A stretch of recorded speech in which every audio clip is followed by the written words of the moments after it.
Не сені, а? Суды өшіріп жүрмейсің ба? Свет өшіріп жүрмейсің ба? Я соның бәрін айту керек па? Су уже нерде тұр ғой, нерде тұр? Қандай су? Өшірініңді. Суды өшір. Адам сияқты ұйықтап атамыз. Су басып атпады, су өшірмейсің ба суыңда? Жан, тоныңды сәл басып сөйлеш.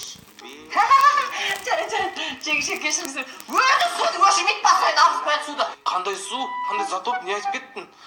Біз бірінші этажда тұрамыз ғой. Дұрыс қой, мен подвалда тұрамын ғой. Подвалда тұрамын, айтқызамын сол жерге. Omuzumda ağlayan bir sen, ne çok isterdim biri bilsen. Kalmadı artık bak kimsem, sensizlik gitsin sen gel. Мә, құрбан сендер шетелге барайын деп жатсыңдар ма? Қандай күшті. Қызба, Дамирдің ондайға қаражаты жетпейді ғой. Мә, құрбан сенікінде жігіт табылса ғой.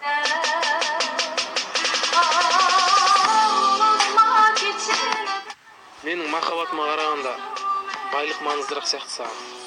Мен көріп тұрғанда менде қазір бәрі бар. Кешірші мені.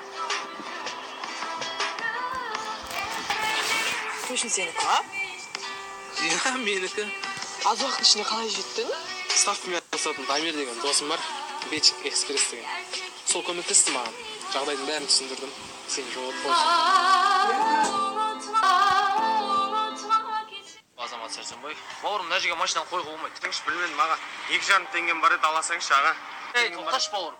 Сенің ақшаң керек жоқ маған. Ең басы бұл жерге машинаны қойма. Бұл жер мүгедектерге арналған деп. Бір-бірін сыйлай білетін, бір-бірін тыңдай білетін қазақты көргім келеді. Сен жігіттер, бұлар болмайды, жұмысыздар ма? Қазақтың жігіттері емессіз ғой, қол астында. Бір-бірін қолдай алатын, бір-бірін қорғай алатын қазақты көргім